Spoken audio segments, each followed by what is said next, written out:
Hello, guys. Welcome to another session of Tess Reading Club. Today, we are going to read an exciting and very famous play, Waiting for Godot, a tragedy, and it's subtitled A Tragicomedy in Two Acts by Samuel Beckett. You know that all students of English literature are supposed to read texts, primary texts, especially the classics. And today, many people are not reading enough. So, Tess Reading Club and all of you, our supporters, we are together in this campaign to inspire other people to read. All of you, please read along with us. Reading a text is very important because it gives you a first-hand knowledge of the style of great authors. I'm sure you'll enjoy this session because it is our very dear play, Waiting for Godot. And when you write exams, you will find that reading a text is one sure way to answer the textual questions correctly. So over to Princey, today's narrator. Enjoy, guys.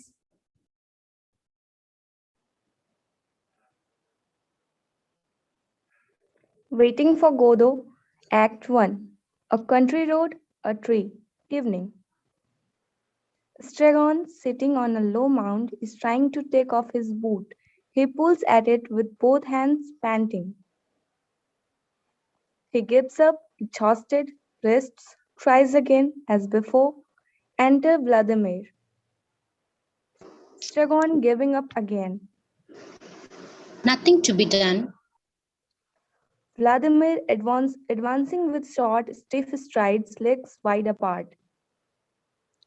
I am beginning to come round to that opinion. All my life I have tried to put it from me, saying Vladimir, reasonably, you haven't not yet tried everything. When I resumed the struggle. He broods, musing on the struggle, turning to Estragon. So, there you are again. Am I?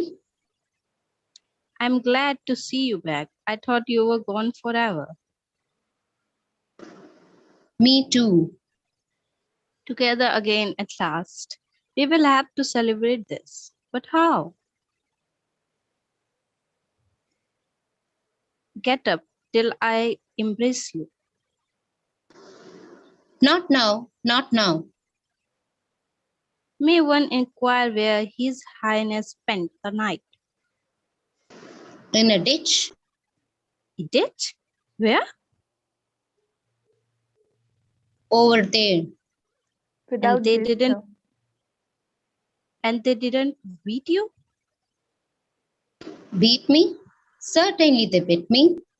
The same lot as usual. The same? I don't know. When I think of it, all these years, but for me, where would you be? You will be done nothing more than a little heap of bones at the present minute. No doubt about it. And what of it? It's too much for one man. On the other hand, what the good of losing her now? That's why I say we should have thought of it a million years ago in the 90s. Huh. Stop blathering and help me off with this bloody thing. Hand in hand from the top of the Eiffel Tower, among the first. We were respectively in those days. Now it's too late. They would not even let us up. Estragon tears at his boot. What are you doing? Taking off my boot. Did that never happen to you? Boots must be taken off every day. I am tried telling you that. Why don't you listen to me? Help me. It's hurt. Hurts? He wants to know if it hurts. No one ever suffers but you. I don't count. I did like to hear what you did say if you had what I have. It hurts. Hurts? He wants to know if it hurts. Estragon pointing. You might button it all the same. Vladimir stopping. True. He buttons his fly. Never neglect the little things of life. What do you expect? You always wait till the last moment? The last moment? Hope deferred makes the something sick. Who said? Why don't you help me? Sometimes I feel it's coming all the same. Then I go all cure. He takes off his hat, peers inside it, feels about inside it, checks it, puts it on again. How shall I say, relieved and at the same time appalled, appalled, off his hat again. Vladimir takes his hat off again, peers inside it. Funny. Vladimir knocks on the crown as though to dislodge the foreign body, peers into it again, puts it on again. Nothing to be done. Estragon, with a supreme effort, succeeds in pulling off his boot. He peers inside it, feels about inside it, turns it upside down, checks it, looks on the ground to see if anything has fallen out, finds nothing, feels inside it again, staring sightlessly before him. Well, Nothing. show me. There is nothing to show. Try and put it on again. Estragon examining his foot. I will air it for a bit. There's man all over for you, blaming on his boots the fault of his foot. Vladimir takes off his hat again, peers inside it, feels about inside it, knocks on the crown, blows into it, puts it on again. This is getting alarming. Silence. Vladimir deep in thought, Estragon pulling at his toes. One of the thieves was saved. It's reasonable percentage. Coco, What? suppose we repented. Repented what? Oh, we would not have to go into the details.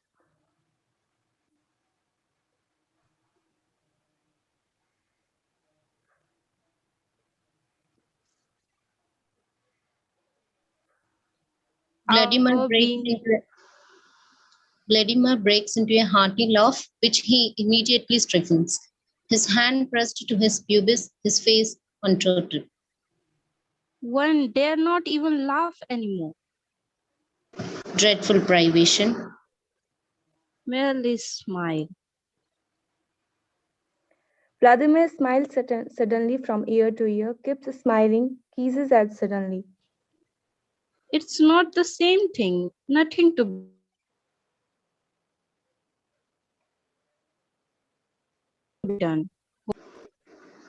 What is it?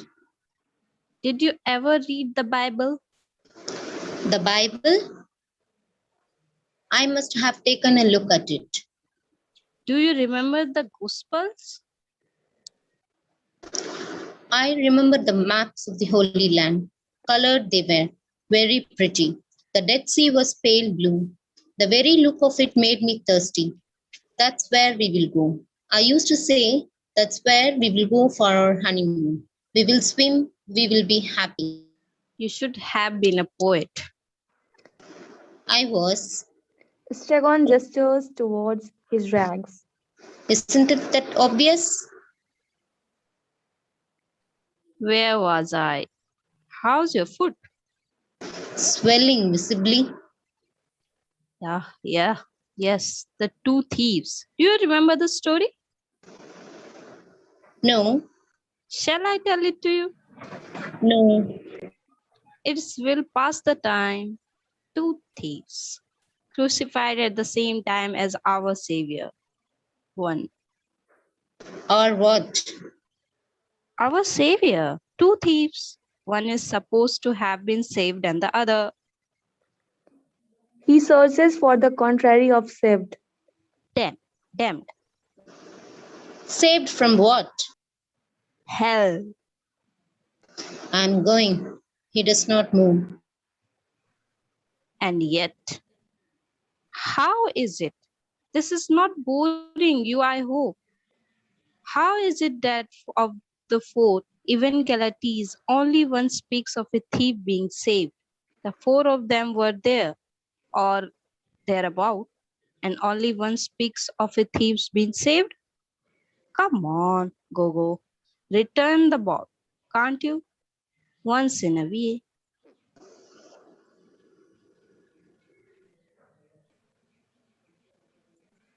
I find this really most extraordinarily interesting. 1 out of 4, or of the other 3. 2 doesn't mention any thieves at all, and the third say that both of them absorbed him. Who? What? What's all this about? Abused who? The Savior, Why? because he would not save them. From hell? Imbecile, from death, I thought you said hell. from death, from death. Well, what of it? Then the two of them must have been damned. And why not? But one of the 4 says that one of the 2 was saved. Well, they don't agree, and that's all there is it to. But all 4 were there, and only one speaks of a thief being saved. Why believe him rather than the others? Who believes him? Everybody. It's the only version they knew. People are bloody ignorant apes. Estragon rises painfully, goes limping to extreme left, halts, gazes into distance off with his hand, screening his eyes, turns, goes to extreme right, gazes into distance. Vladimir watches him, then goes and picks up the boot, peers into it, drops it hastily. Ah, Estragon moves.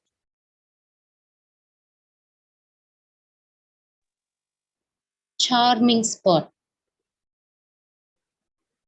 Inspiring prospects. Let's go. We can't. Why not? We were waiting for Godot. Huh. You're sure it was here? What? That we were to wait? He said by the tree. They look at the tree.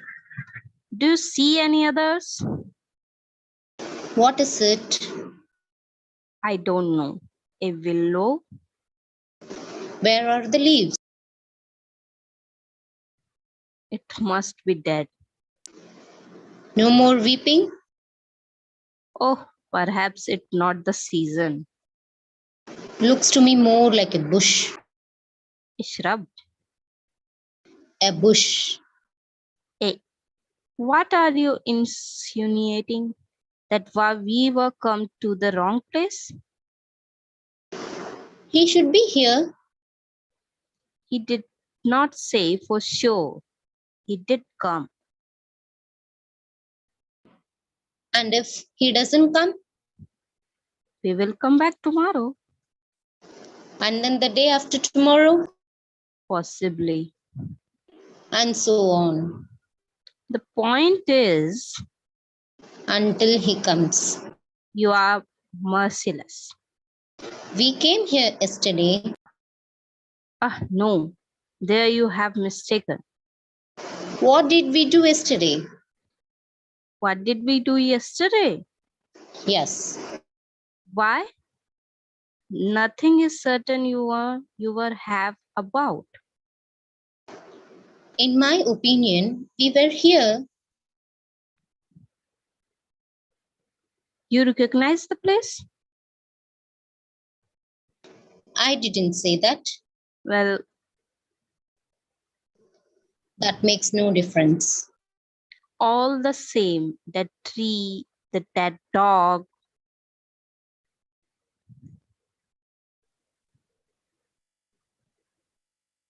What? That we were to wait. He said Saturday, I think. You think? I must have made a note of it.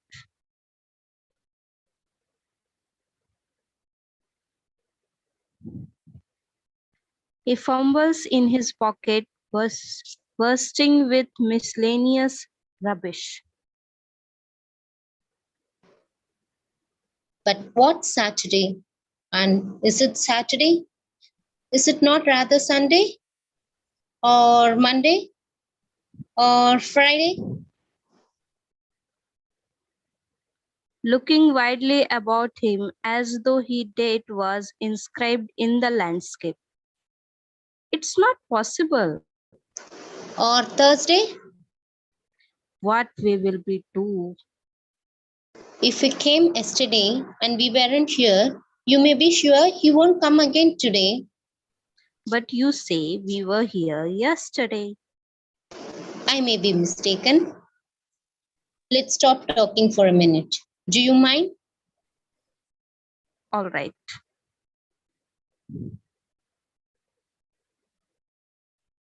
Estragon sits down on the mound. Vladimir paces agitatedly to and fro, halting from time to time to gaze into distance off. Estragon falls asleep. Vladimir halts finally before Estragon. Go, go, go, go, go, go. Estragon wakes with a start. I was asleep. Why will you never let me sleep? I felt lonely. I had a dream. Don't tell me. I dreamt that. Don't tell me. Estragon gestured towards the universe. This one is enough for you. It's not nice of Silence. you. It's not nice of you, Didi. Who am I to tell my private nightmares to if I can't tell them to you? Let them remain private. You know I can't bear that. There are times when I wonder if it wouldn't be better for us to part. You would not go far. That would be too bad, really too bad.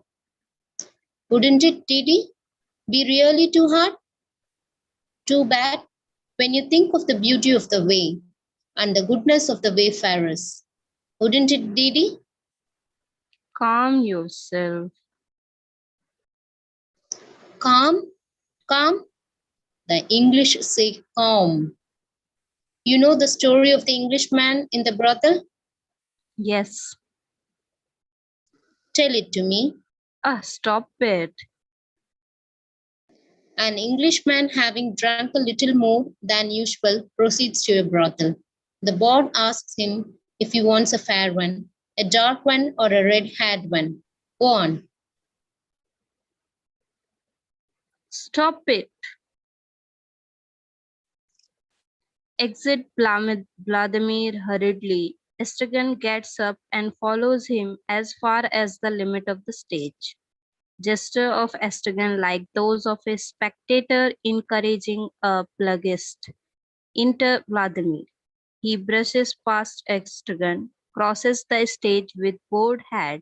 Estragon takes a step towards him, halts. Estragon gently. You wanted to speak to me? Estragon takes a step forward. You had something to say to me? Another step forward. Didi? Vladimir without turning. I have nothing to say to you.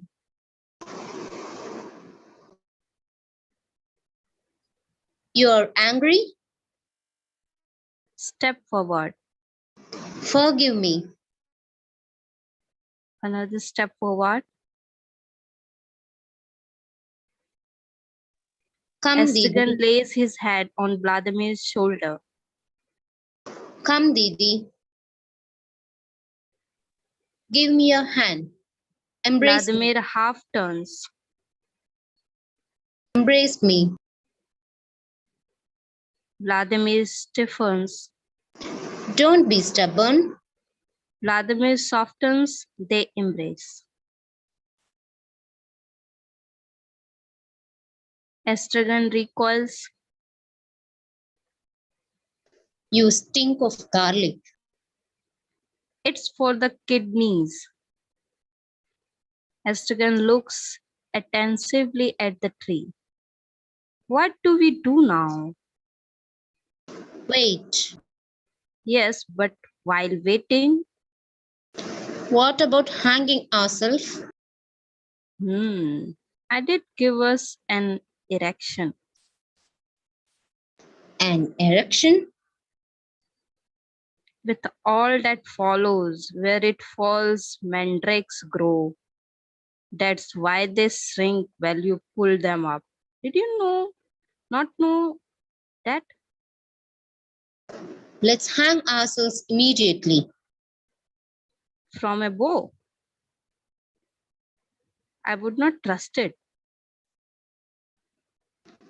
We can always try. Go ahead. After you. No, you first. Why me? You are lighter than I am. Just so? I don't understand. Use your intelligence, can't you?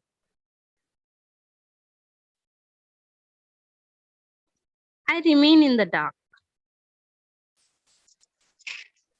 This is how it is. The He bow, reflects the bow, the bow. Use your head. angrily. Use your head, can't you? You are my only hope. Estragon with effort. Go, light. Bow, not break. Go, dead. DD heavy. Bow break. DD alone. Whereas I had not thought of that. if it hangs you, it will hang anything. But I am heavier than you. So you tell me? I don't know. There is an even chance or nearly. Well, what do we do? Don't let's do anything. It's safer. Let's wait and see what he says. Who? Godot, Good idea. let's wait till we know exactly how we stand. On the other hand, it might be better to strike the iron before it freezes. I'm curious to hear what he has to offer. Then we will take it or leave it. What exactly did we ask him for? Were you not there? I can't have been listening. Oh, nothing very definite. A kind of prayer, Precisely. a vague supplication. Exactly. And what did he reply? That he did see. That he couldn't promise anything?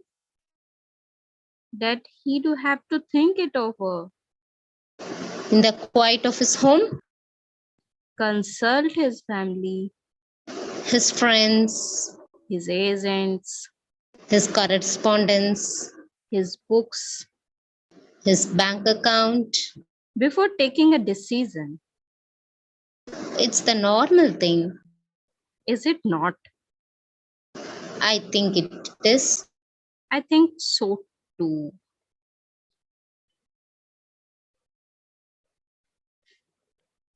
Estragon anxiously. And we, I beg your pardon. I said, and we, I don't understand. Dad, do we come in? Come in, Take your time. come in our hands and knees. As bad as that. Our worship wishes to assert his prerogatives. We have no rights anymore.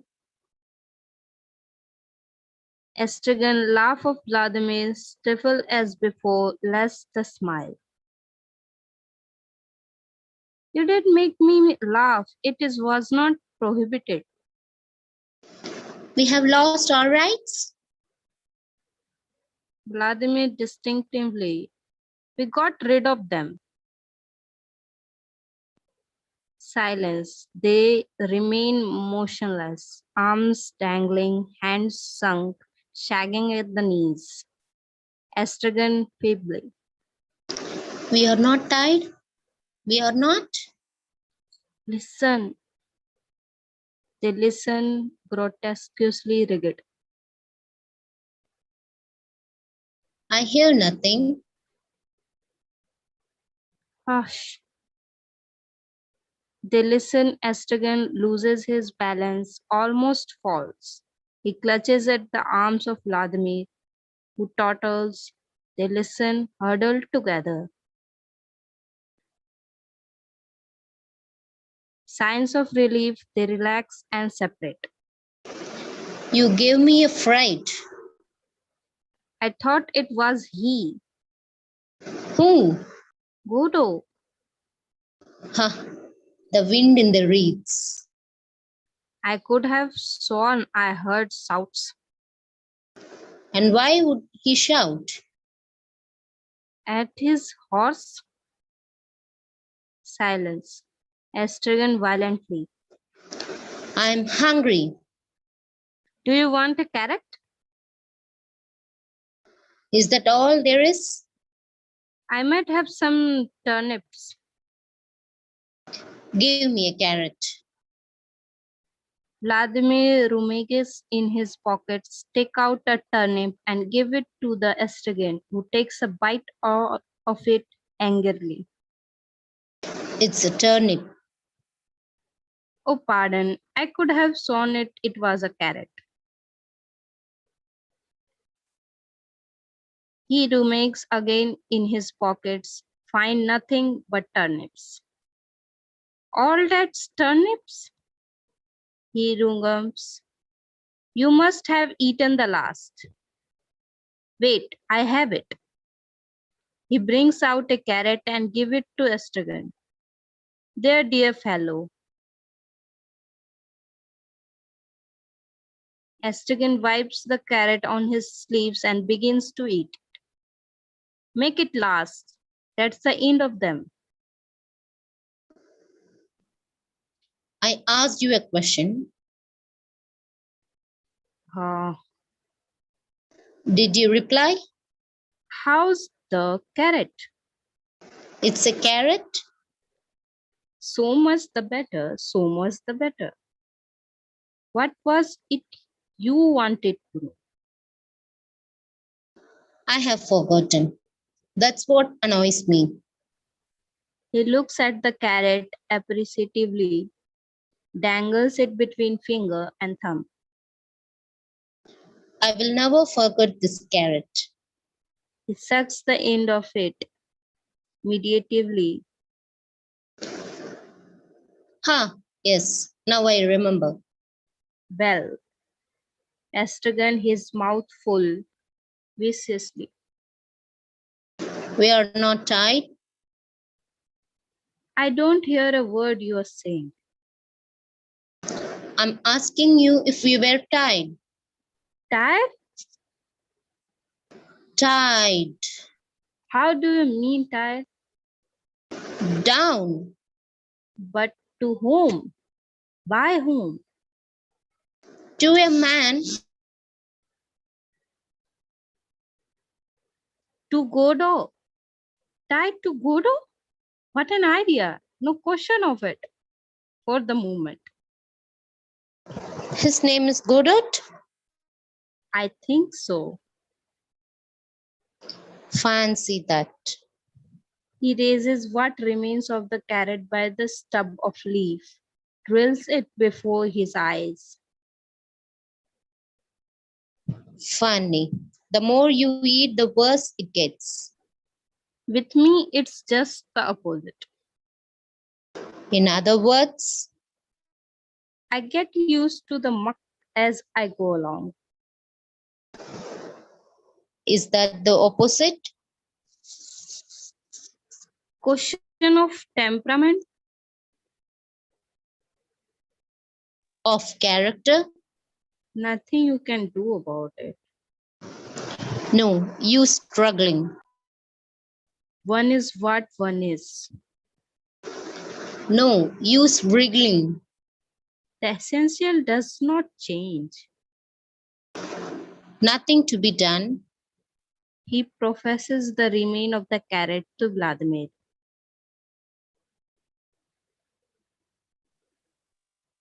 Like to finish it? A terrible cry, closed at hand. Estragon drops the carrot. They remain motionless. Then together make a sudden rush towards the wings. Estragon stops halfway, runs back, pick up the carrot, stuffed it in his pocket, runs to rejoin Vladimir, who is waiting for him. Stops again, runs back, pick up his boot, runs to rejoin Vladimir. Huddled together, shoulders hunches, cringing away from the menace. They wait. Enter Pozzo and Lucy. Pozzo drives Lucy by means of a rope passed round his neck, so that Lucy is the first to enter, followed by the rope which is long enough to let him reach the middle of the stage before Pozzo appears. Lucky carries a heavy bag, a folding stool, a picnic basket, and a great coat. Pozzo a whip.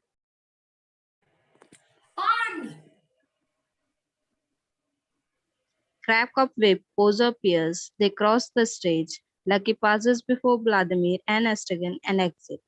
Pozzo at the sight of Vladimir and Estragon stops short. The rope tautens. Pozzo jerks at it violently. Back! Noise of Lucky falling with all his baggage. Vladimir and Estragon turns towards him, half wishing, half fearing to go to his assistance. Vladimir takes a step towards Lucky. Estragon told him back by the silk. Let me go.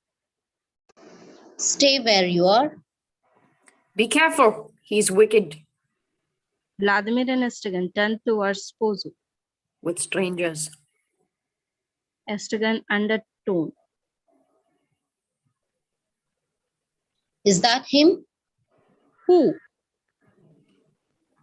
Estragon Uh, trying to remember the name. Godot?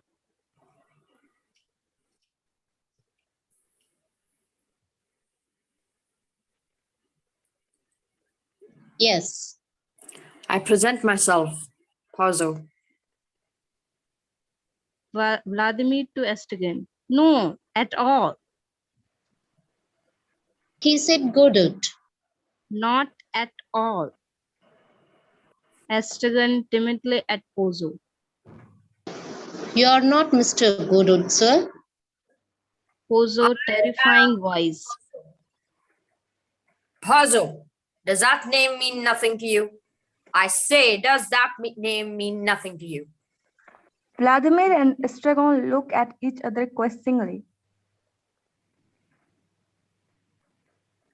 Bozo. Estragon continuing to search. Bozo? Bozo?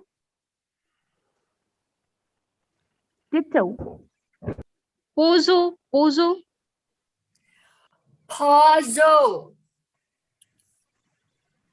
Ha. Pozzo. Let me see. Pozzo. Is it Pozzo or Bozo? Pozzo. No, I'm afraid No, I don't seem to. Pozzo advances threateningly. Vladimir conciliating. I once knew a family called Gojo. The mother had the clap. Estragon hastily. We are not from these parts, sir. Pozzo halting. You are human beings nonetheless, He puts on his glasses. as far as one can see, He takes off his glasses. of the same species as myself. He bursts into an enormous laugh. Ha! Ha! Of the same species as Pozzo, made in God's image. Well, you see, Who is Godot? Godot? You took me for Godot. oh no, sir, not for an instant, sir. Who is he? Oh, he is a kind of a acquaintance. Nothing of the kind. We hardly know him. True, we don't know him very well, but all the same. Personally, I wouldn't even know him if I saw him. You took me for him. Estragon recoiling before Pozzo.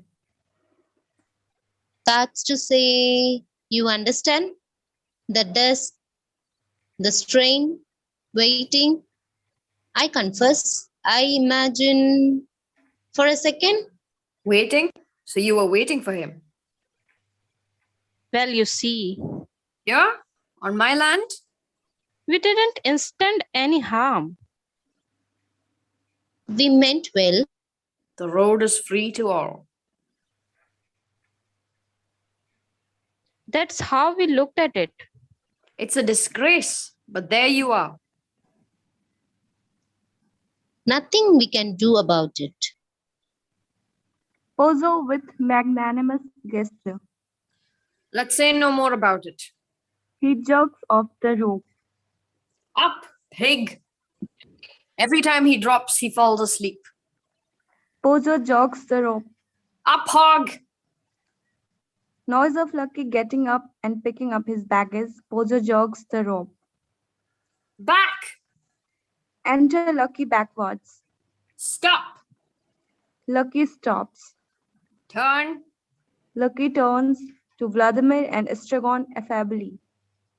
Gentlemen, I am happy to have met you. Before their incredulous expression, Yes, yes, sincerely happy. he jerks the rope. Closer! Lucky advances. Stop! Lucky stops. Yes, the road seems long when one journeys all alone for... Yes. Yes, Pozzo 6 hours. That's right. 6 hours on end, and never a soul in sight. to Lucky. Court! Lucky puts down the bag, advances, gives the coat, goes back to his place, takes up the bag. Hold that.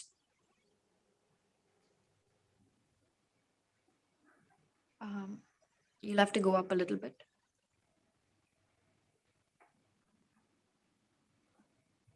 Pozzo holds out the whip. Lucky advances and, both his hands being occupied, takes the whip in his mouth, then goes back to his place. Pozzo begins to put on his coat, stops. Court! Lucky puts a bag, basket, and stool. Touch of autumn in the air this evening. Pozzo finishes buttoning up his coat, stops, inspects himself, straightens up. Whip! Lucky advances, stoops. Pozzo snatches the whip from his mouth. Lucky goes back to his place. Yes, gentlemen, I cannot go for long without the society of my likes. He puts on his glasses and looks at the two likes.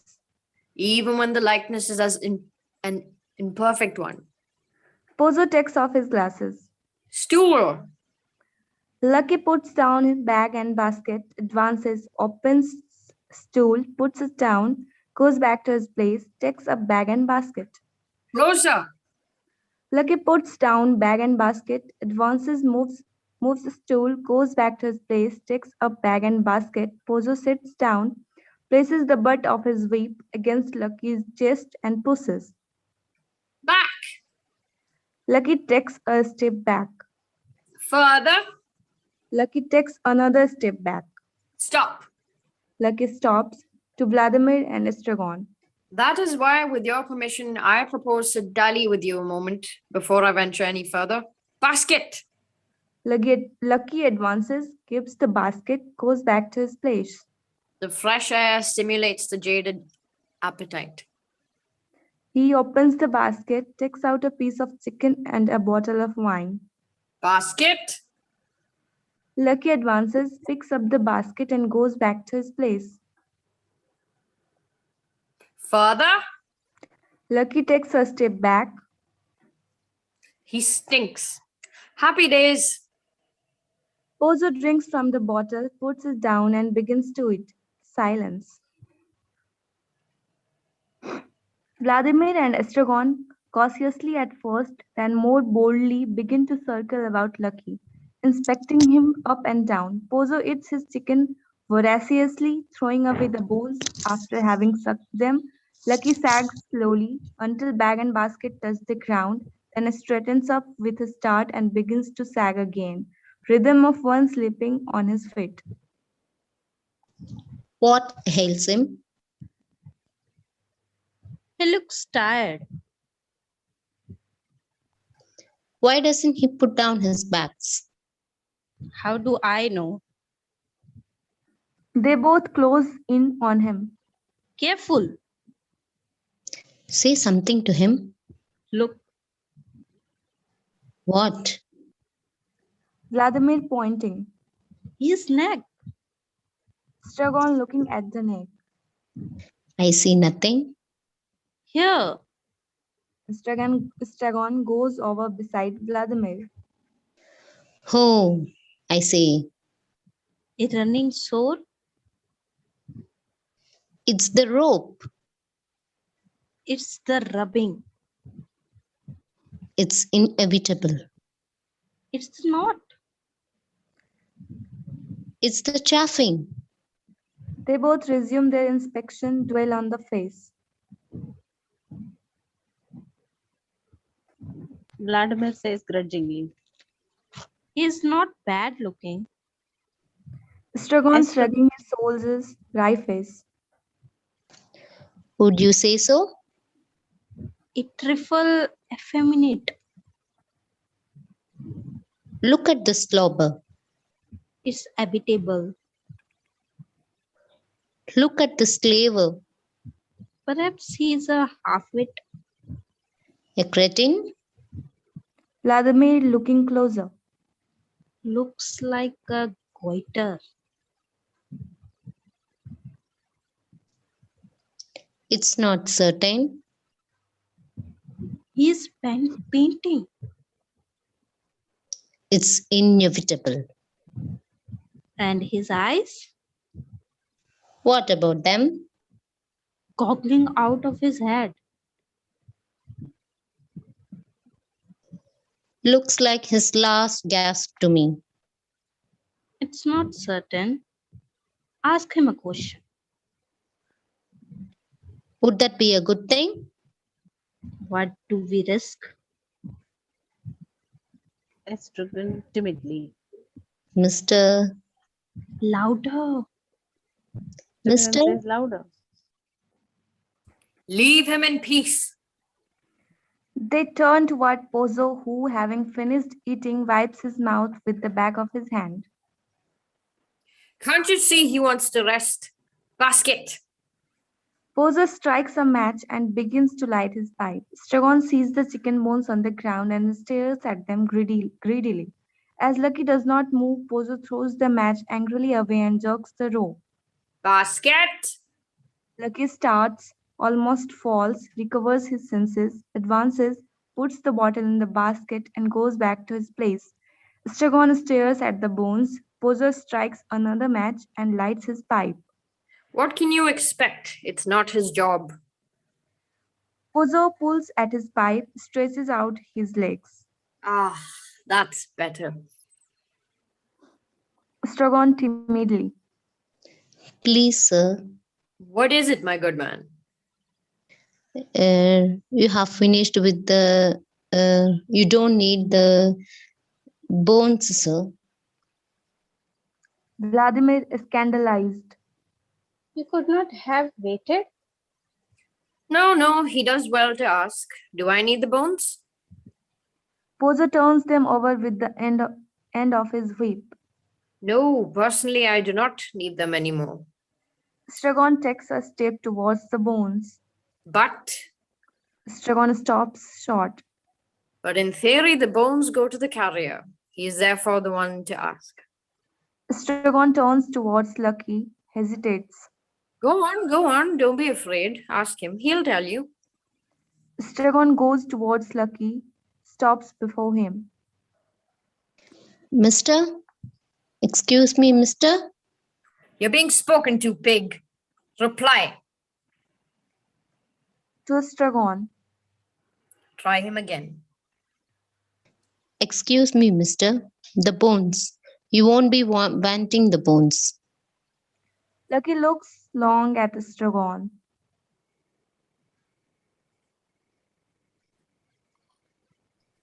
Pozzo. interrupts. Mister, Lucky bows his head. reply. Do you want them or don't you? Silence of Lucky to Estragon. They're yours. Estragon makes a dart at the bones, picks them up, and begins to gnaw them. I don't like it. I've never known him to refuse a bone before. Pozzo looks anxiously at Lucky. Nice business it'd be if he fell sick on me. Pozzo puffs at his pipe. Vladimir exploding. It's the scandal. Silence. Flabbergasted. Estragon stops gnawing, looks at Pozzo and Vladimir in turn. Pozzo outwardly calm, Vladimir embarrassed. Pozzo to Vladimir. Are you alluding to anything in particular? Vladimir. To treat a man. Gestures towards Lucky. Like that, I think that, no, a human being. No, it's a scandal. Estragon, not to be outdone. A disgrace. He resumes his gnawing. You are severe. Pozzo to Vladimir. What age are you if it's not a rude question? 60? 70? Pozzo to Estragon. What age would you say he was? 11. I am impertinent. Pozzo knocks out his pipe against the whip, gets up. I must be getting on. Thank you for your society. Unless I spoke another pipe before I go. What do you say? They say nothing. Oh, I'm only a small smoker, a very small smoker. I'm not in the habit of smoking two pipes, one on top of the other. It makes my heart go pitter-pat. It's the nicotine. One absorbs it in spite of one's precautions. You know how it is. But perhaps you don't smoke? Yes? No? It's of no importance. But how am I to sit down now without affectation, now that I have risen? Without appearing to, how shall I say, without appearing to falter? Pozzo to Vladimir. I beg your pardon? Perhaps you didn't speak. It's of no importance. Let me see.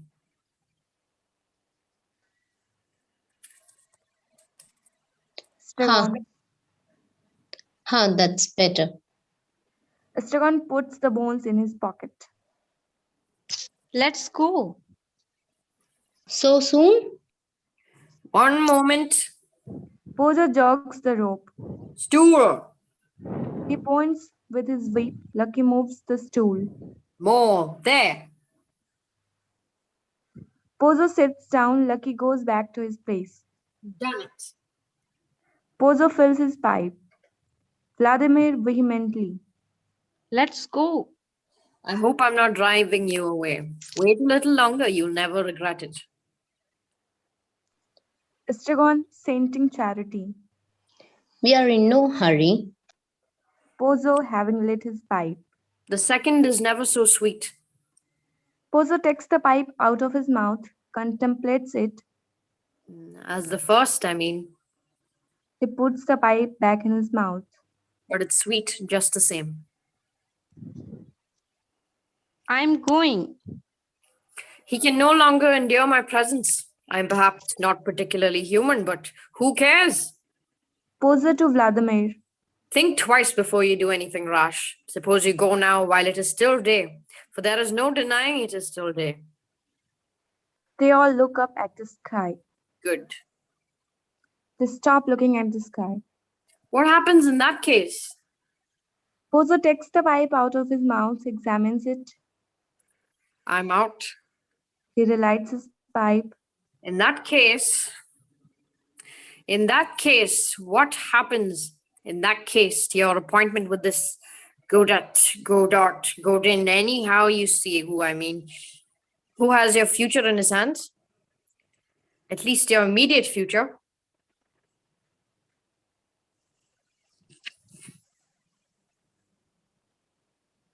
Vladimir. Who told you? He speaks to me again. If this goes on much longer, we'll soon be old friends. Why doesn't he put down his bags? I too would be happy to meet him. The more people I meet, the happier I become. From the meanest creature one departs, wiser, richer, more conscious of one's blessings, even you. Pozzo looks at them ostentatiously, in turn to make it clear they are both meant. Even you, who knows, will have added to my store. Why doesn't he put down his bags? But that would surprise me. You're being asked a question. A question? Who? What? A moment ago you were calling me sir in fear and trembling. Now you're asking me questions. No good will come of this. Vladimir to Estragon. I think he's listening. Estragon circling about Lucky. What? You can ask him now. He's on the alert. Ask him what? Why he does not put down his bags? I wonder. Ask him, can't you? Pozzo, who has followed these exchanges with anxious attention, feeling lest the question get lost. You want to know why he doesn't put down his bags, as you call them? That's it. You are sure you agree with that?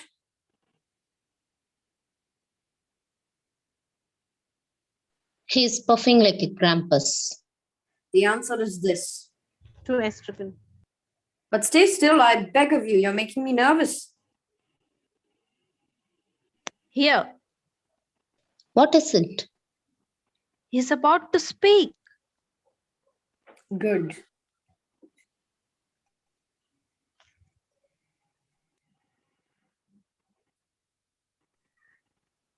Good. Is everybody ready? Is everybody looking at me? Pozzo looks at Lucky, jerks the rope. Lucky raises his head. Will you look at me, pig? Lucky looks at him. Good. He puts a pipe in his pocket, takes out a little vaporizer and sprays his throat, puts back the vaporizer in his pocket, clears his throat, spits, takes out the vaporizer again, sprays his throat again, puts back the vaporizer in his pocket. I'm ready. Is everybody listening? Is everybody ready? Pozzo looks at them all in turn, jerks the rope. Hog. Lucky raises his head. I don't like talking in a vacuum. Good. Let me see. He reflects. I'm going. What was it exactly you wanted to know? Why he? Don't interrupt me. If we all speak at once, we'll never get anywhere. What was I saying? What was I saying?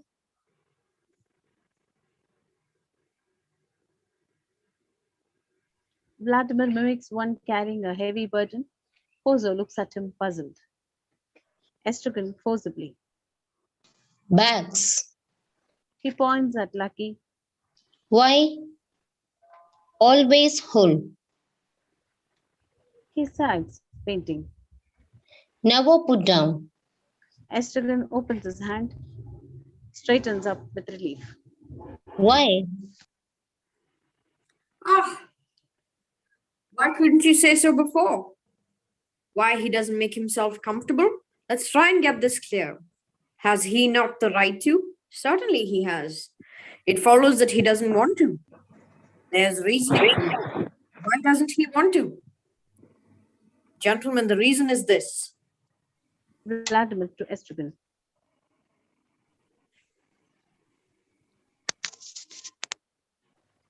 You Vladimir- want to get rid of him? He wants to impress me so that I'll keep him. What? Perhaps I haven't gotten it quite right. He wants to mollify me so that I'll give up the idea of parting with him. No, that's not exactly it either. You want to get rid of him? He wants to card me, but he won't. You want to get rid of him?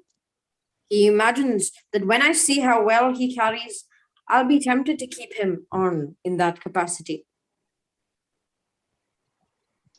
You have had enough of him. In reality, he carries like a pig. It's not his job. You want to get rid of him? He imagines that when I see him indefatigable, I regret my decision.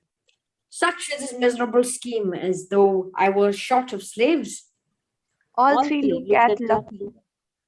At last, son of Jupiter. Well, that's that, I think. Anything else? Vaporizer.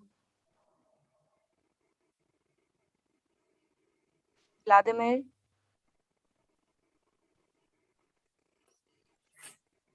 You want to get rid of him? Remarked that I might just as well have been in his shoes and he in mine, if chance had not willed otherwise, to each one his due. You Vakarim. I beg your pardon? You want to get rid of him? I do, but instead of driving him away as I might have done, instead of simply kicking him out on his ass, in the goodness of my heart, I'm bringing him to this fair where I hope to get a good price for him. The truth is, you can't drive such creatures away. The best thing would be to kill them. Lucky whips. He is crying. Old dogs have more dignity. He proffers his handkerchief to Estragon. Comfort him since you pity him. Estragon hesitates. Come on, Estragon takes the handkerchief. wipe away his tears. He'll feel less forsaken. Estragon hesitates. Here, give it to me. I will do it. Estragon refuses to give the handkerchief. Childish gestures. Make haste before he stops. Estragon approaches Lucky and makes to wipe his eyes. Lucky kicks him violently in the scenes. Estragon drops the handkerchief, recoils, staggers about the stage, howling with pain. Hanky. Lucky puts down bag and basket, picks up handkerchief and gives it to Pozzo, goes back to his place, picks up bag and basket. Oh, the swine. He pulls up the leg of his trousers. He has crippled me. I told you he didn't like strangers. Vladimir to Estragon. Show me. Estragon shows his leg to Pozzo angrily. He's bleeding. It's a good sign. Estragon on one leg. I will never walk again.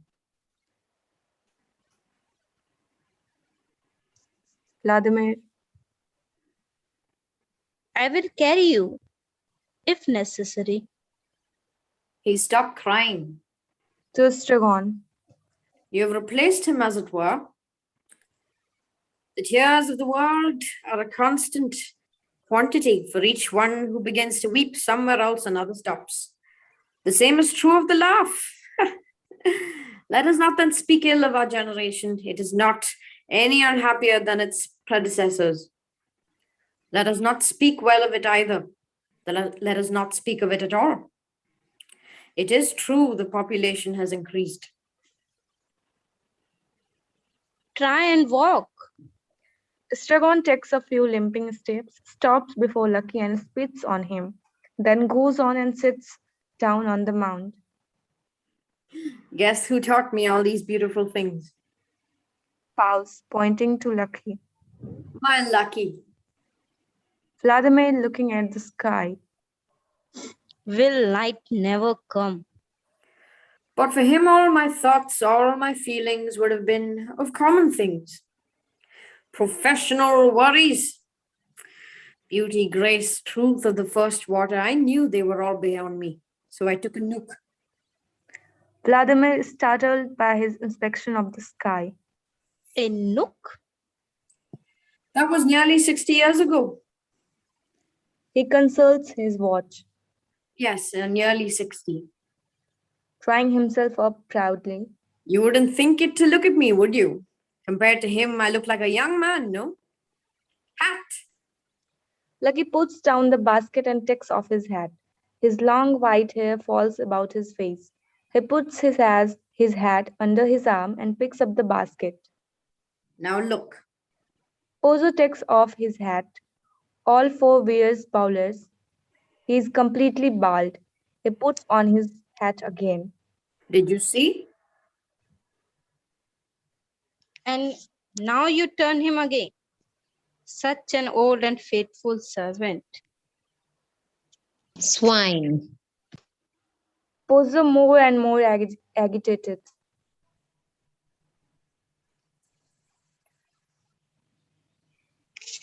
After having sucked all the good out of him, you chuck him away like a banana skin. Really? Groaning, clutching his head. Pozzo. I can't bear it any longer. The way he goes on, you've no idea. It's terrible. He must go. I'm going mad. He collapses, his head in his hands. I can't bear it any longer. Silence. All look at Pozzo. He can't bear it. Any longer. He is going mad. It's terrible. Vladimir to Lucky. How dare you? It abominable. Such a good master. Crucify him like that after so many years. Really? Pozzo sobbing. He used to be so kind, so helpful, and entertaining, my good angel, and now he's killing me. Estragon to Vladimir. Does he want to replace him? What? Does he want someone to take his place or not? I don't think so. What? I don't know. Ask him. Gentlemen, I don't know what came over me. Forgive me. Forget all I said. More and more his old self. I don't remember exactly what it was, but you may be sure there wasn't a word of truth in it. Pozzo drawing himself up, striking his chest. Do I look like a man that can be made to suffer? Frankly, He reminisces in his pockets. what have I done with my pipe? Vladimir. Charming evening we were having. Unforgettable. And it's not over. Apparently not. It's only beginning. It's awful. Worse than the pantomime. The circus. The music hall. The circus. What can I have done with that briar? His scream. He's lost his duty. Laughs noisily. I will be back. Vladimir hastens towards the wings. End of the corridor. On the left. keep my seat. Exit Vladimir. Pozzo on the point of tears. I've lost my cap and Peterson.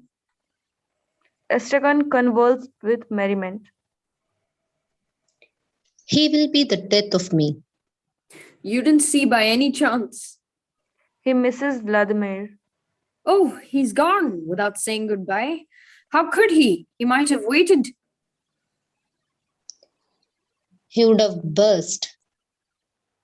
Oh. Oh, well then, of course, in that case. Come here. What for? You will see. You want me to get up? Quick. Pozzo gets up and goes over beside Estragon. Estragon points off. Pozzo having put on his glasses. Oh, I say. It's all over. Enter Vladimir somber. He shoulders Lucky out of his way, kicks over the stool, comes and goes agitatedly. He's not pleased.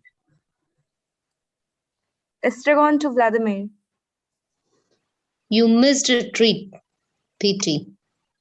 Vladimir halts, straightens the stool, comes and goes calmer. He subsides. Pozzo looking round. Indeed, all subsides. A great calm descends. Pozzo raising his hand. Listen, Pan sleeps.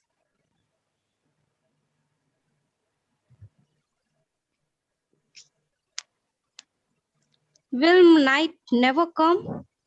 All three look at the sky. You don't feel like going until it does? Well, you see, Why, it's very natural, very natural. I myself in your situation, if I had an appointment with a Godot, anyhow, you see who I mean, I'd wait till I was black night before I gave up. Pozzo looks at the stool.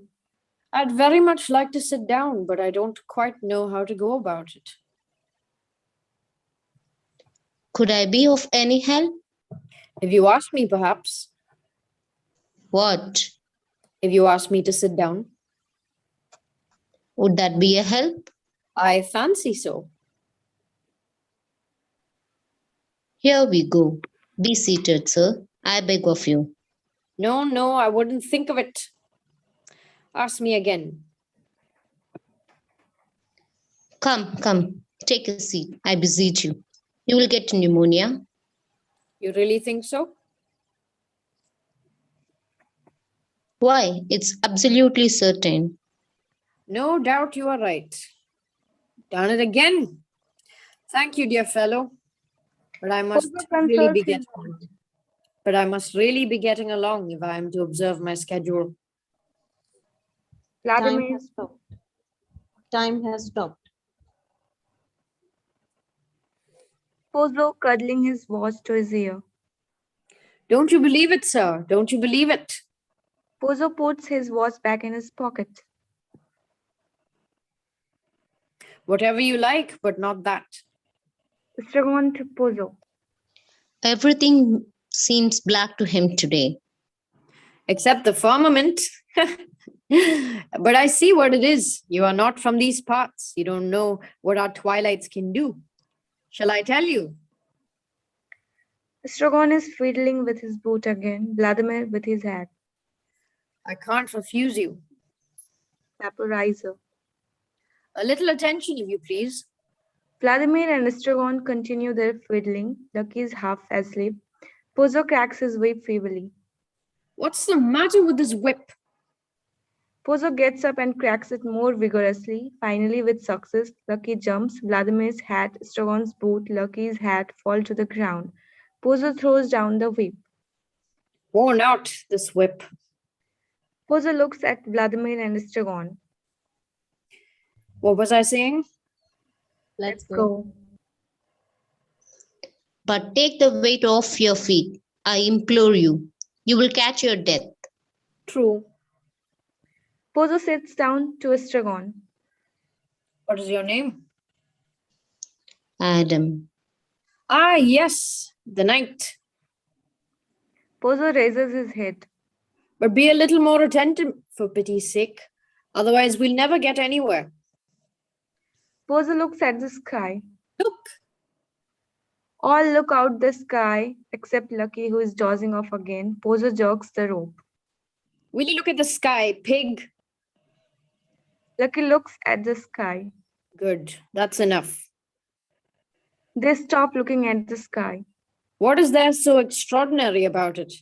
Qua sky, it's pale and luminous like any other sky at this hour of the day.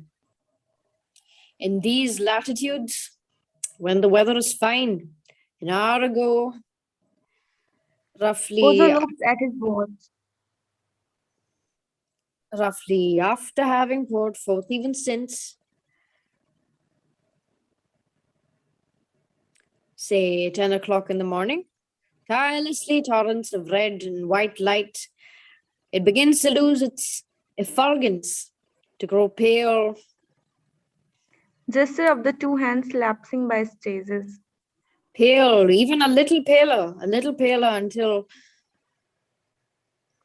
Dramatic pause, ample gesture of the two hands flung wide apart.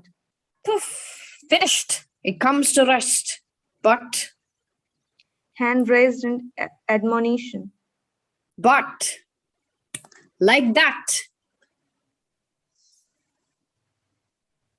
Snaps his Just- finger. just when he least expected. That's how it is on this bitch of an earth. Long silence. One can bide one's time. So long as one knows, No further need to worry. One can bide one's time. simply wait.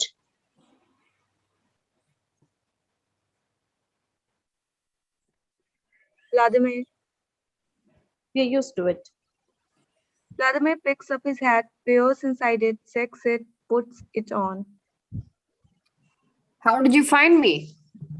Vladimir and Estragon look at him blankly. Good, fair, middling, poor, positively bad?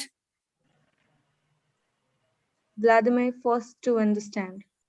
Oh, very good. Very, very good. And you, sir? Oh, très bon. Très bon. Bless you, gentlemen, bless you. I have such need of encouragement. I weakened a little towards the end. You didn't notice? Oh, perhaps just a teeny weeny little bit. I thought it was intentional. You see, my memory is defective. In the meantime, nothing happens. You find it tedious? Somewhat. Pozzo And to you, sir? Vladimir. I've been better entertained. Silence. Pozzo struggles inwardly. Gentlemen, you have been civil to me. Not at all. What an idea. Yes, you've been correct. So that I asked myself, is there anything I can do in my turn for these honest fellows who are having such a dull time? Even 10 francs would be a help. We're not beggars. Is there anything I can do that's what I asked myself to cheer them up? I'd given them bones. I've talked to them about this and that. I've explained the twilight admittedly. But is it enough? That's what tortures me. Is it enough? Even 5. That's enough. I couldn't ask less. Is it enough? No doubt. But I am liberal. It's my nature. This evening, so much the worse for me. Pozzo jogs the rope. Lucky looks at him. For I shall suffer no doubt about that. He picks up the whip. What do you prefer? Shall we have him dance or sing or recite or think or Who? who? You know how to think, you two? He thinks. Certainly. Aloud. He even used to think very prettily once. I could listen to him for hours. Now, ugh, so much the worse for me. Well, would you like him to think something for us? I would rather he dance. It Not would be more necessarily. fun, Not necessarily. wouldn't it? Did he? Be more fun? I did like well to hear him think. Perhaps he could dance first and think afterwards, if it isn't too much to ask them. Vladimir to Pozzo. Would that be possible? By all means, nothing simpler. It's a natural order. Then let him dance. Do you hear, Hog? He never refuses. He refused once. Dance, misery. Lucky puts down bag and basket, advances towards front, turns to Pozzo. Lucky dances. He stops. Is that all? Encore. Lucky executes the same movements, stops. Phew, I would do as well myself. Estragon imitates Lucky, almost falls. With a little practice. He used to dance the farandole, the fling, the brawl, the jig, the fandango, and even the hornpipe. He capered for joy. And now that's the best he can do. Do you know what he calls it? The scapegoat's agony. The hard stool. The net. He thinks he's entangled in a net. Vladimir is screaming like an aesthete. Here's something about it. Lucky makes to return to his burdens. Wah! Lucky stiffens. Tell us about the time he refused. With pleasure, with pleasure. Wait, Pozzo fumbles in his pocket. wait. Fumbles again. What have I done with my spray? He fumbles. Well, now isn't that... Pozzo looks up, consternation on his features, faintly. I can't find my pulverizer. Estragon faintly. My left lung is very weak, He coughs feebly in ringing tones. but my right lung is as sound as a bell. No matter what I was saying. Wait. Well, now isn't that... Pozzo raises his head. Help me. Wait, Wait. Wait. All three take off their hats simultaneously, press their hands to their foreheads, concentrate. Estragon triumphantly. ha! He has it. Well, Why doesn't he put down his bags? Rubbish. are you sure? Damn. I have not you already told us? I've already told you. He has already told us. Anyway, he has put them down. Estragon glanced at Lucky. So he has. And what of it? Since he has put down his bags, it is possible we should have asked why he done not do so. Stoutly reasoned. And why hasn't he put them down? Answer us that. In order to dance. True. True. They put on their hats. Nothing happens. Nobody comes, nobody goes. It's awful. Vladimir to Pozzo. Tell him to think. Give him his hat. His hat? He can't think without his hat. Vladimir to Estragon. Give me his hat. Me? After what he did it to me? Never. I will give it to him. Vladimir does not move. Estragon to Pozzo. Tell him to go and fetch it. It's better to give it to him. I will give it to him. Vladimir picks up the hat and tenders it at arm's length to Lucky, who does not move. You must put it on his head. Estragon to Pozzo. Tell him to take it. It's better to put it on his head. I will put it on his head.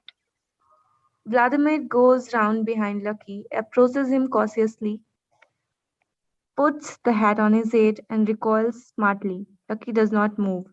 Silence. What is he waiting for? Stand back. Vladimir and Estragon moves away from Lucky. Pozzo jerks the rope. Lucky looks at Pozzo. Think, pig. Lucky begins to dance. Stop. Lucky stops. Forward. Lucky advances. Stop.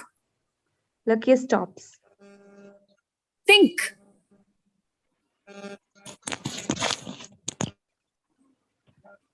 On the other hand, with regard to Stop.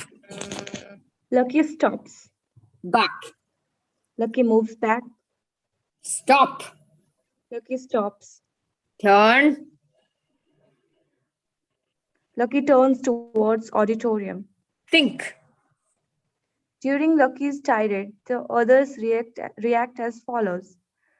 Vladimir and Estragon all attention, Pozzo dejected and disgusted. Vladimir and Estragon begin to protest. Pozzo's sufferings increase. Vladimir and Estragon attentive again. Pozzo more and more agitated and groaning. Vladimir and Estragon protest violently. Pozzo jumps up, pulls on the rope, general outcry. Lucky pulls on the rope, staggers, shouts his text. All three throw themselves on Lucky, who struggles and shouts his text. given the existence as uttered forth in the public works of puncher and watchman of a personal gods, quack, quack, quack, with white beards, quack, quack, quack, outside time without extension, from the heights of divine apatia, divine athambia, divine apatia, loved us dearly, with some exceptions for reasons unknown, but time will tell and suffers like the divine Miranda with those who for reasons unknown, but time will tell are plunged in torment, plunged in fire whose fire flames, if that continues, and who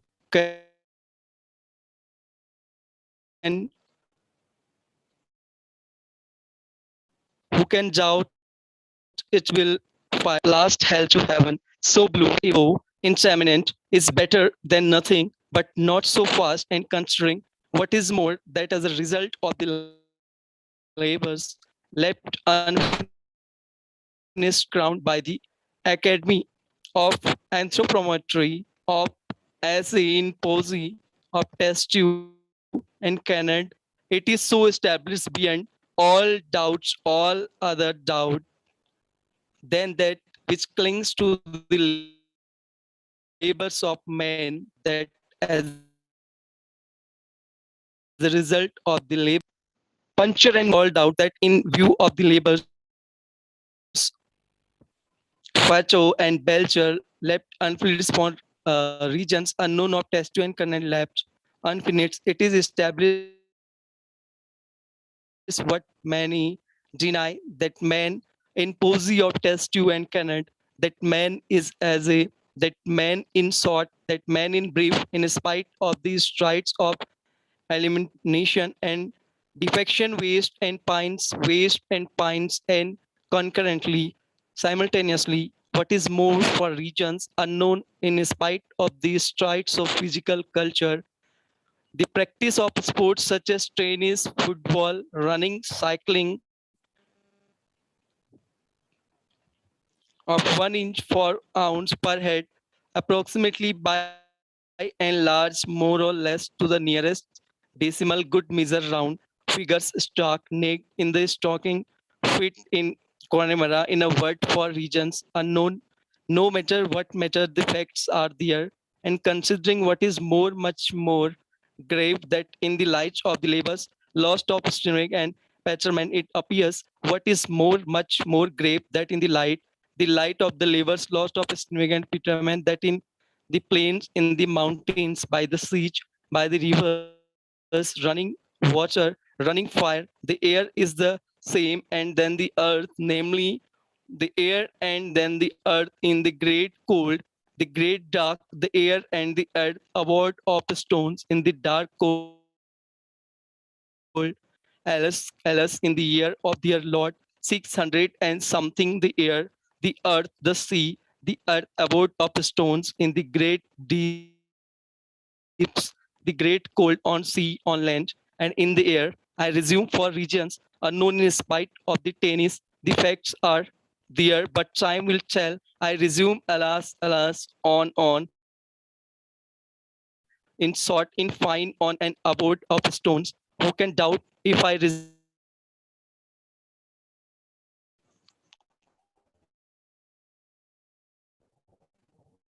The facts are there, but time will tell. I resume, alas, alas, on,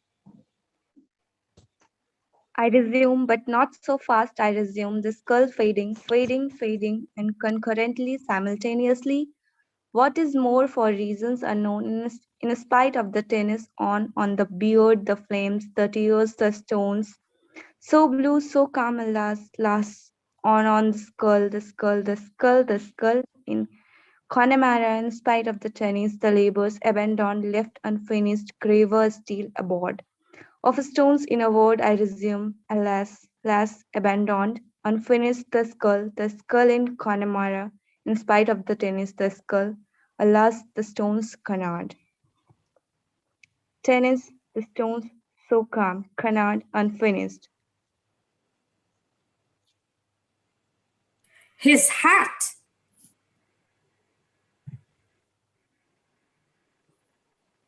Vladimir seizes Lucky's hat, silence of Lucky, he falls, silence, panting of the victors.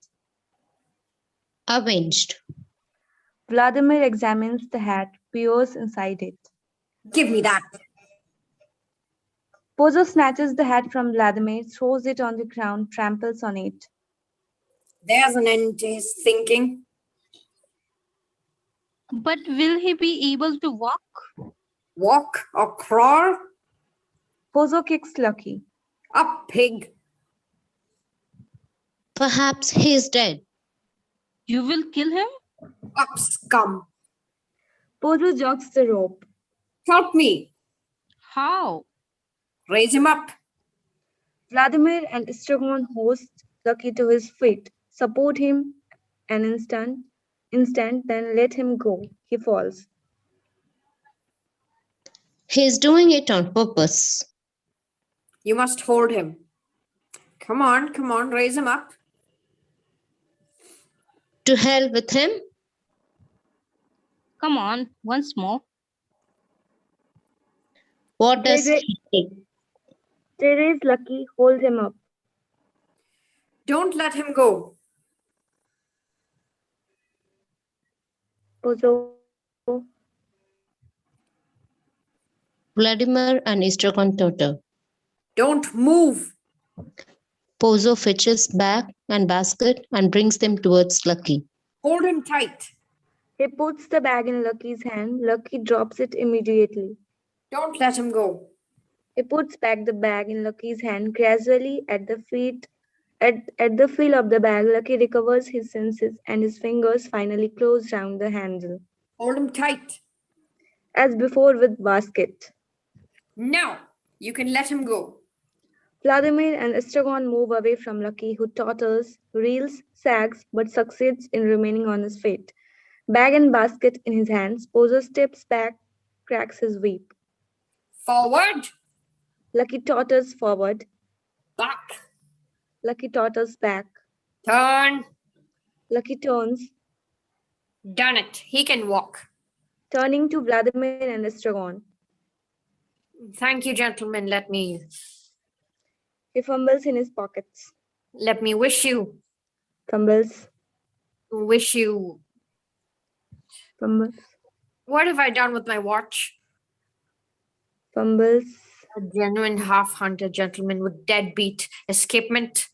Oh, it was my grandpa who gave it to me. He throws it on the ground. Vladimir and Estragon likewise. Pozzo turns over with his foot the Well, now remains isn't of that Lucky's just- hat. Well, now isn't that just... Perhaps it's in your fob. Wait! Pozzo doubles up in an attempt to apply his ear to his stomach. Listens. Silence. I hear nothing. Pozzo beckons them to approach. Vladimir and Estragon go over to him, bend over his stomach.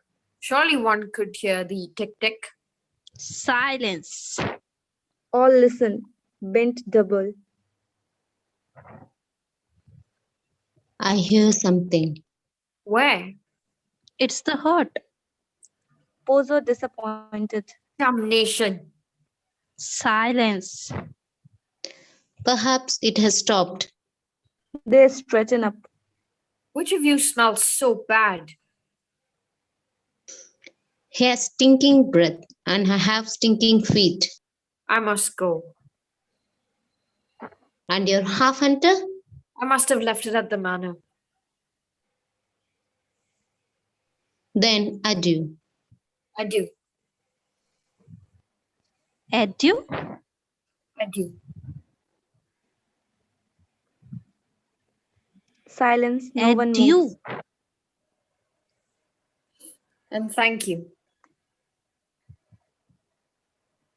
Thank you. Not at all. Yes, yes. No, no. Yes, yes. No, no. Yes, yes. Pozzo. I don't seem to be able to depart. Such is life. Pozzo turns, moves away from Lucky towards the wings, paying out the rope as he goes. You're going the wrong way. I need a running start. Having come to the end of the rope, that is, of a stage, he stops, turns and cries. Stand back. Vladimir and Estragon stand back, look towards Pozzo, crack of whip. On, on. On? On. Lucky moves off. Faster. Pozzo appears, crosses the stage, preceded by Lucky. Vladimir and Estragon wave their hats, exit Lucky. On, on. On the point of disappearing in his turn, he stops and turns. The rope tightens, noise of Lucky falling off. Stool.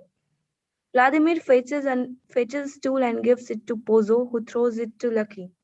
Adieu. Adieu, adieu. Adieu. Up, pig. Noise of Lucky getting up. On. Exit Pozzo. Faster. On. Adieu, pig. Yep. Adieu. That passed this time. It would have passed in any case. Yes, but not so rapidly. What do we do now?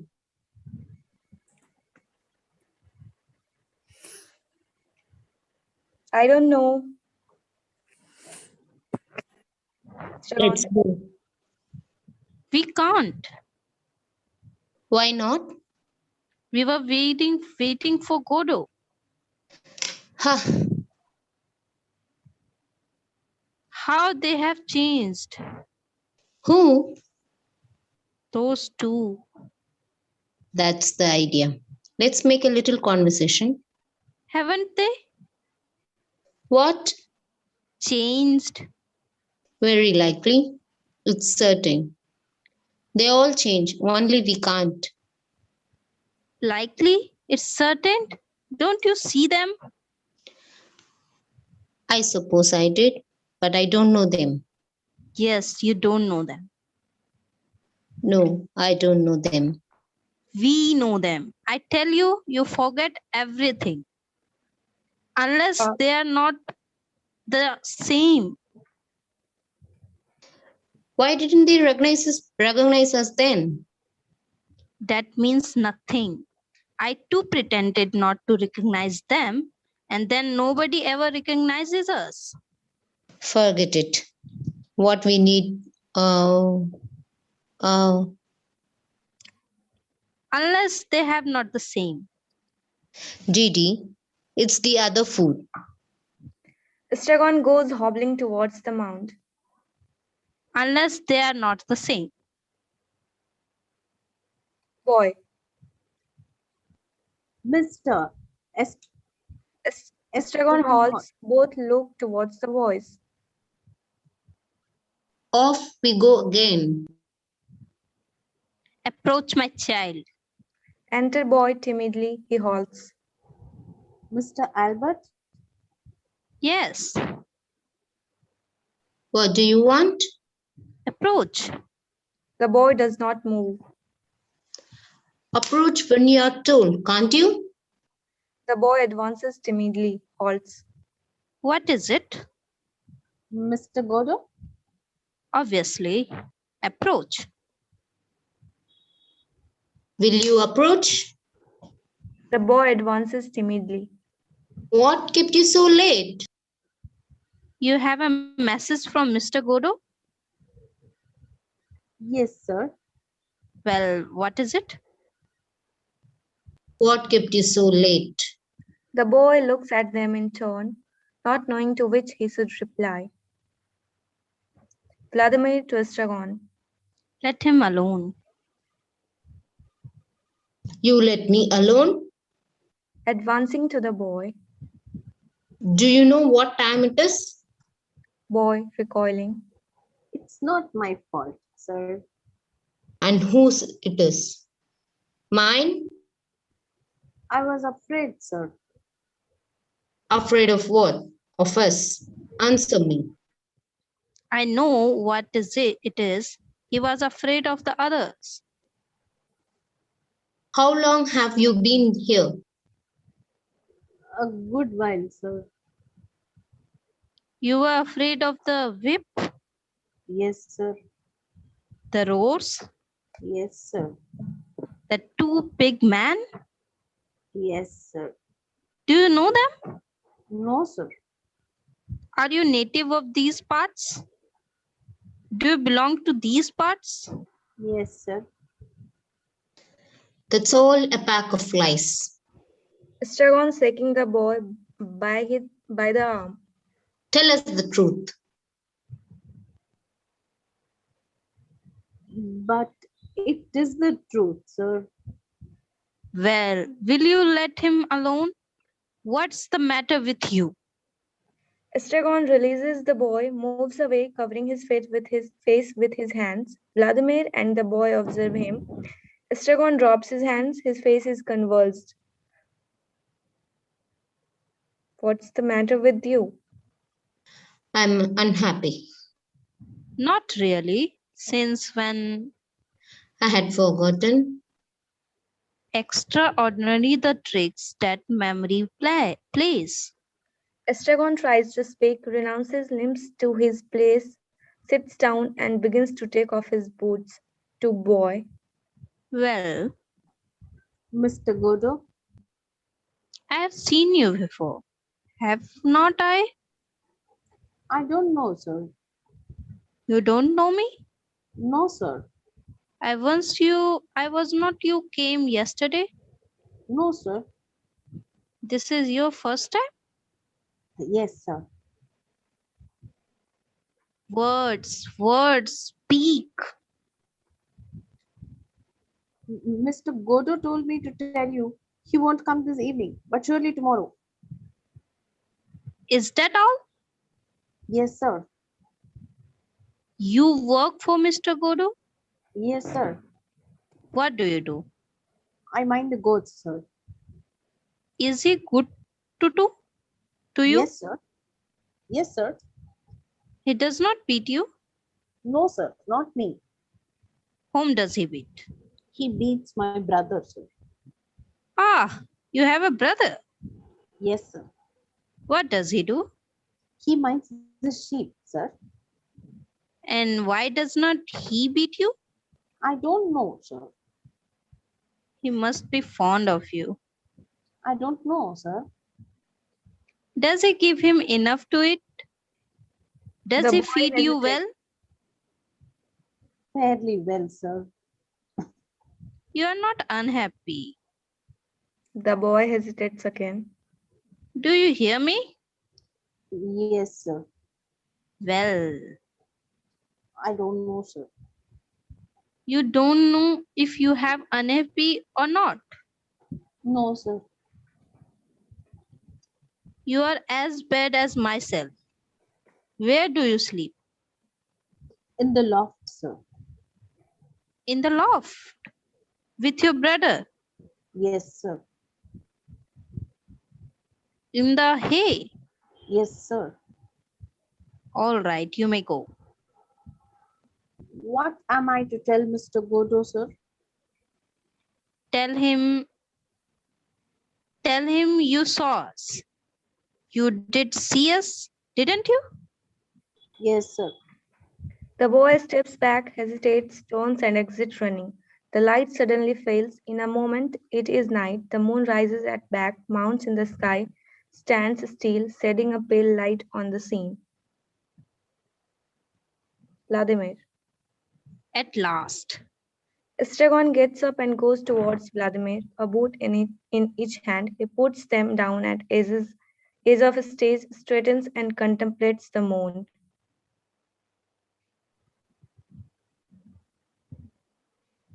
What are Vladimir. you doing? Pale for weariness, Ah, of climbing heaven and gazing on the likes of us. your boots. What are you doing with your boots? Estragon turning to look at the boots. I'm leaving them here. Another will come just as me, but with smaller feet, and they will make him happy. But you can't go barefoot. Christ did. Christ? What has Christ got to do with it? You are not going to compare yourself to Christ. All my life I have compared myself to him. But where he lived, it was warm, it was dry. Yes, and they crucified quick.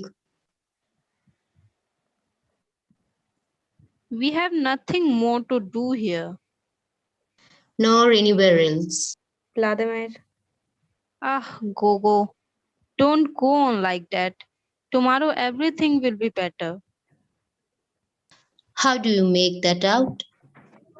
Did you not hear what the child said? No. He said that Godot was sure to come tomorrow. What do you say to that? Then all we have to do is to wait on here. Are you mad? We must take cover. Come on. Vladimir takes Estragon by the arm. He draws Estragon after him. Estragon yields, then resists. They halt. Estragon looking at the tree. Pity, we haven't got a bit of fruit. Come on, it's cold. Vladimir draws Estragon after him as before. Remind me to bring a bit of fruit tomorrow. Yes, come on. Vladimir draws Estragon after him as before. How long have we been together all the time now? I don't know. 50 years maybe?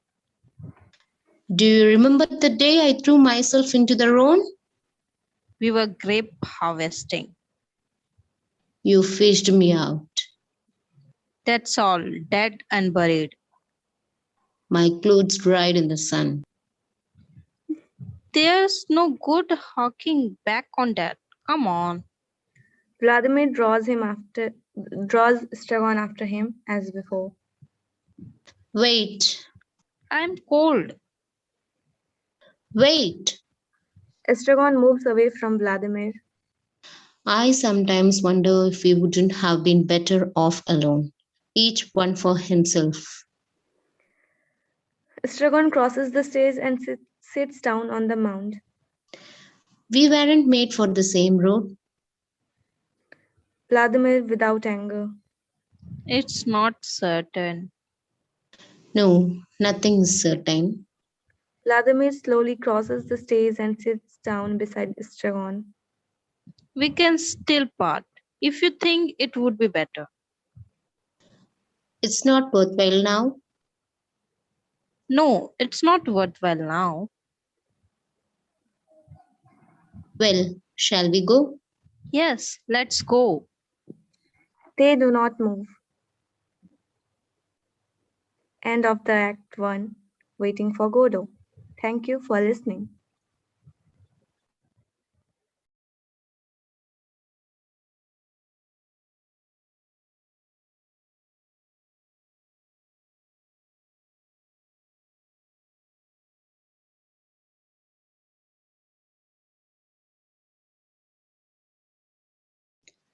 The session is wonderful and it's over. Thank you for all the readers and thank you everyone.